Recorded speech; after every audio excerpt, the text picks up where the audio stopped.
Тергеуде D витамині. Өріс Яшыкөрқызы. Детективті әңгіме. Мен ауылдан қалаға келдім. Ұлдың ұлын, немеремді бағып қағуға. 2-ші сыныпқа апарамын, алып келемін, тамағын беремін, сабағын бақылаймын. Ауылда оқитын немерелерім мектепке өздері барып, өздері келеді. Ал қала деген барып тұрған криминал дейді. Жалғыз ешқашан балаларды жібермейді екен. Ұрлап кететін көрінеді. О, тоба, қалаң адам тұратын емес.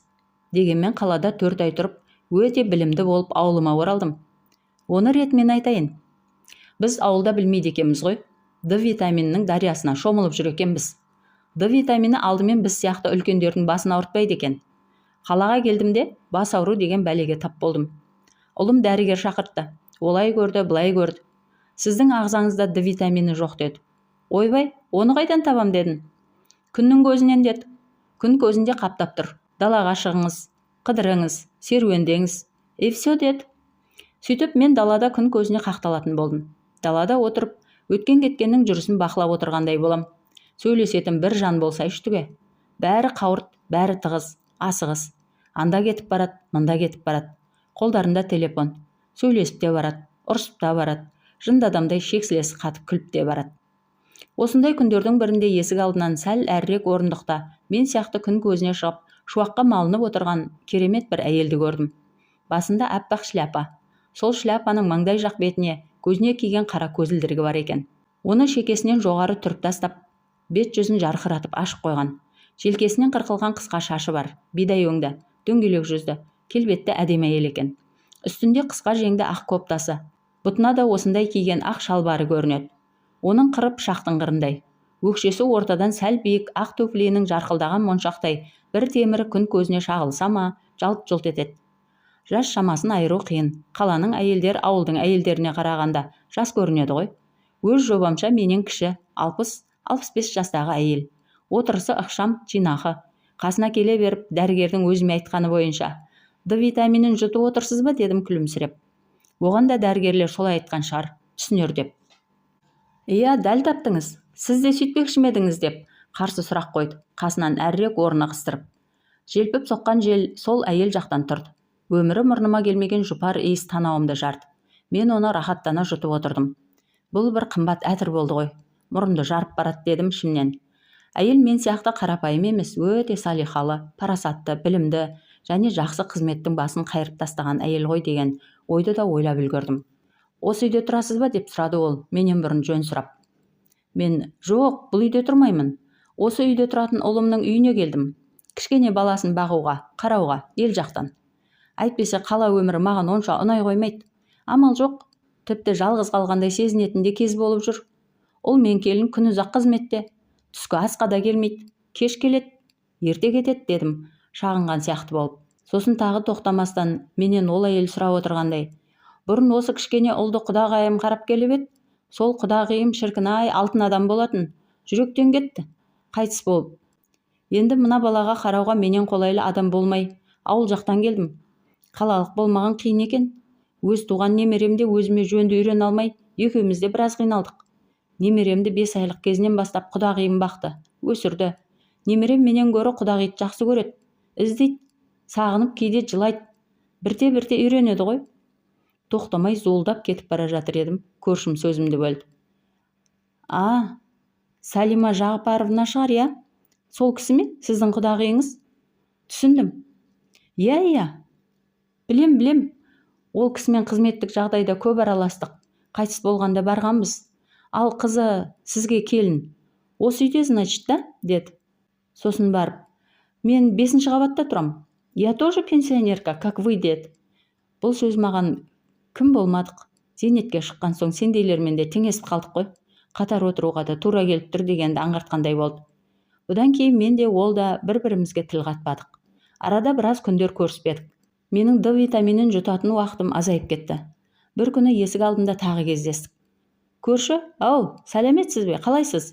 D витаминін жұтпай қалдыңыз ғой, деді ол маған. Далаға шықпай қалған себебімді айтқымақ келген. Ауылдан келген әйелдердің бәрі сөйлеуші деп ойлар. Одан да сыпайы болып жүрейін деп үндемедім.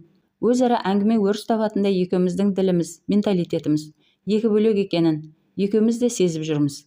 Бір күні D витаминін жұтуға екеуміз де бір мезгілде қатар шыға қалыппыз.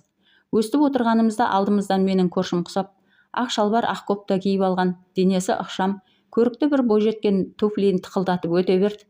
Өзі әлденеге алаңдаулы сияқты. Біреумен кездесуге келді ме, жоқ мекен-жайды шатастырып алды ма, сондай. Қолындағы телефонға қарағыштай береді. Бір нәрсе жазады. Біресе көп қабатты үйдің ең жоғары қабатындағы терезе жағына қарайды. Қасындағы көршім: «Ай қызым, бір адресті іздеп жүрсің бе? Мүмкін біз айтып көмектесерміз», деді бойжеткенге. Иә, мына мекен-жайдың атауы», дей бергенде, мен жұлып алғандай: «28-ші көше, 4-ші үй», дедім. Міне, осы үй керек. Подругам осы үй алдынан күт деген еді. Көршім алдындағы бір сызба қағазға қарап отырған. Содан көз алмай: «Тұрмысқа шыққансың ба?» деді. Мінезі жайдарлау, үлкенді сыйлайтын әдебі бар қыз болса керек. Көршімнің бұл сұрағына кәдімгідей аялдап, ден қойып жауап берді. «Жоқ апай, гороскобың қандай?» «Арыстан?» «Иә, Арыстан».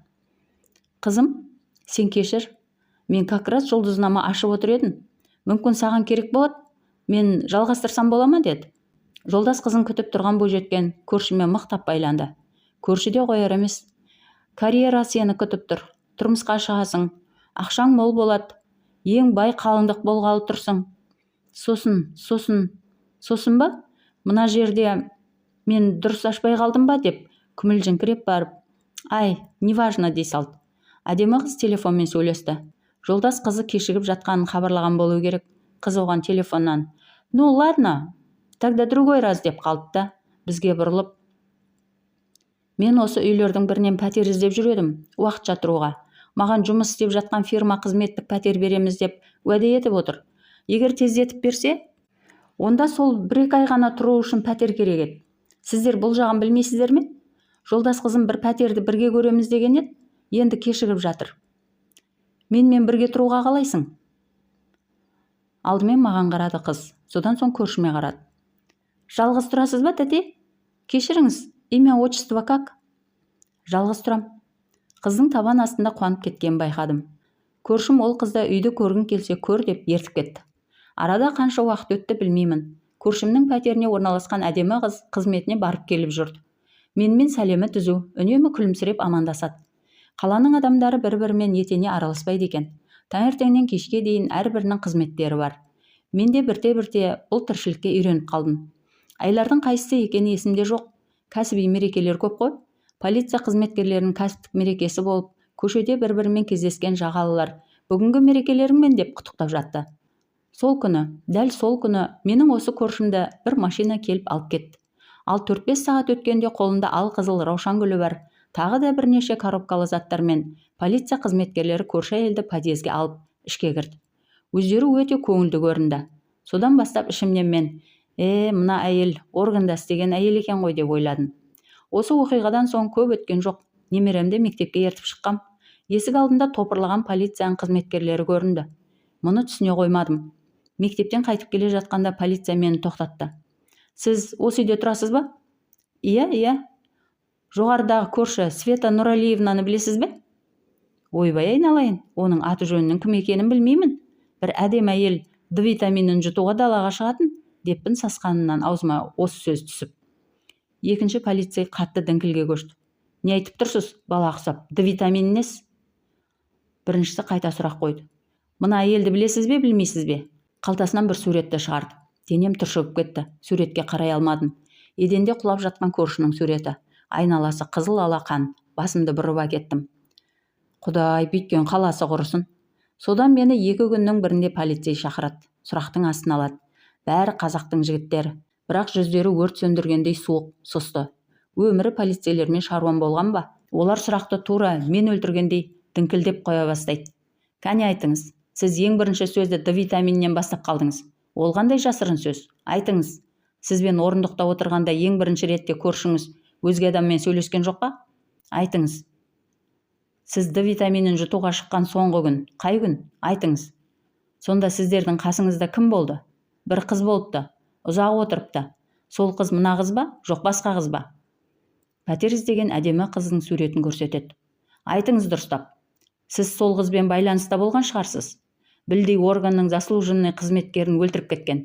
Сіз неге биыл қалаға келдіңіз? Д витамині дегеннің астарында қандай құпия бар? наркотик тасымалдаушылармен байланыста болғансыз ғой шамасы. Жауап беріңіз. Бұл лексикон нендей жұмбақты білдіреді? Айтыңыз. Мен капитан Сұлтанов, мен майор Тоқтаров. Сізден сұрап тұрмын. Әр күнде осылай қайталанады. Не болды, капитан Сұлтанов, майор Тоқтаров? Сендер дұрыс жауап алдыңдар ма ана кемпірден? Қорқытып өлтіріп алмаңдар, бірақ шынын айтқызыңдар деп. Үшінші жағалы біреу есіктен басын соғып тапсырма беріп, қайта шығып кетеді. Осы екеуінің үстінен қарайтын бастық болу керек. Мен олардың шен-шекпенін айырыппын ба? Сөйтіп, 2 ай мерзімде полицияға күн ара қатынап, денсаулықтан денсаулық қалмай, өлмеші халді бастан кештім. Зіңгіттей жігіттер ішімнен шыққан ұлыма да, келініме де мен үшін араша түсірмеді. Сөзімді сөйлеттірмеді. Ауылдағы қайран күнім-ай, ақыры ауруханадан бірақ шықтым. Қан қысымым көтеріліп, жүрегім ауырды. Ауылдағы балаларым мен келіндерім, туыс жекжаттардың бәрі шұбырып, қалаға келіпті маған кездесуге. Біреулер мені түрмеге түсіпті, біреулер сотталыпты, біреулер істі бопты, адам өліміне қатысты деген қауесеттерді таратып жіберген мен туралы. Соның ішінде басты өзекті сөз Д витамині. Апау қалаға келіп, қайдағы Д витаминін айтып жүрсіз дейді, бәрі егжей-тегжей білгісі келіп. Бұл дәрігердің айтқан еді, күн көзіне шық дегенде түсіндіргендегісі.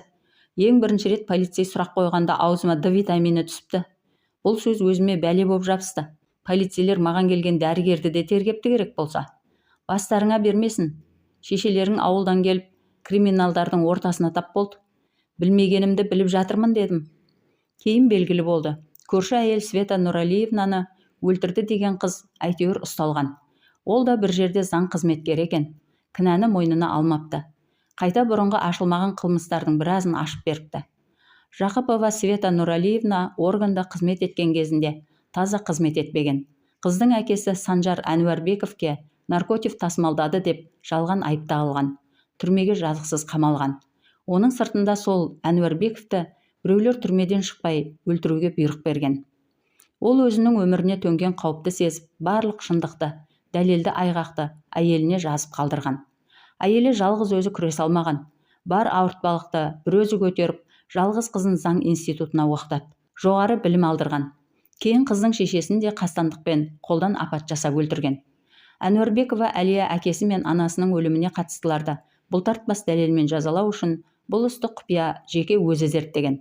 Оңтүстік Астанадағы Света Нұралиевна Жақыпованы зейнетке шыққан соңғы өміріне дейін әбден зерттеген. Жалғыз өзі тұрып жатқан үйін білген.